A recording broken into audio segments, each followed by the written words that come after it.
आत्म स्मृति है, सब रूप की स्मृति।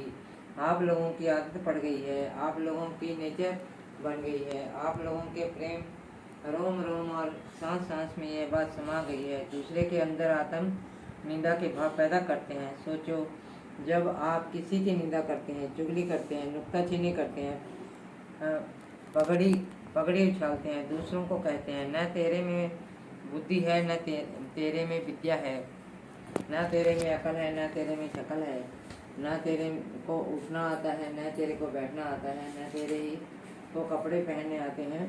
अरे तू संसार में क्या करेगा? यदि आप ऐसा बोलते हैं किसी को तो आप बहुत बड़ा पाप करते हैं, बहुत बड़ा अपराध करते हैं, या आप हिंसा करते हैं, हत्या करते हैं, या किसी आदमी को गिराना होता है। अगर आप किसी व्यक्ति को गिराते हैं, उसके जीवन को बर्बाद करते हैं, आप उसके अंदर हीनता की भावना भरते हैं। वो इस आदत को छोड़ दो। अर्जुन कह रहा है, स्वरूप की विस्मृति हो गई मेरे को। मैं अपनी ही आंखों में गिर गया था, मैं तो निष्पंद हो गया था, मेरी तो सांस रुक गई थी, मेरे शरीर में तो प्राण ही नहीं थे।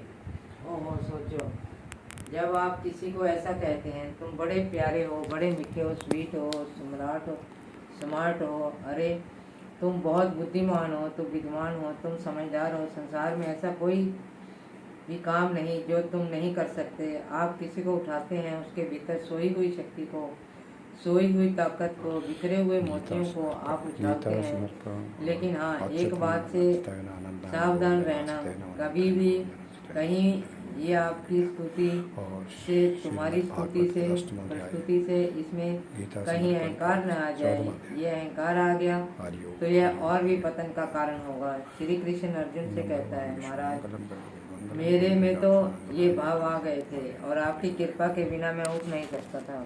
मेरे रोम रोम में, सांस सांस में, हृदय में, रगत के कण कण में यह बात बैठ गई थी, मैं कुछ नहीं कर सकता। स्मृति लौटा, यह तेरी कृपा से, तेरे प्यार से, तेरे प्रेम से मैं आज इस रूप में प्रकट हो गया हूँ। आपको मालूम है, आपने गीता को ध्यान से पढ़ा है, कैसे उठा रहे हैं श्री कृष्ण अर्जुन को। भक्तों सीते सखा ये थी, अर्जुन तुम मेरे भगत हो, तुम मेरे सखा हो, तुम मेरे मित्र हो, तुम मेरे प्राण हो, तुम मेरी आत्मा हो, तुम मेरा जीवन हो। वो अर्जुन के अंदर सोई शक्ति जागृत हो गई। अर्जुन के पाँव में नृत्य आ जाता है, उसके गले में संगीत आ जाता है, उसके पंख लग जाते हैं।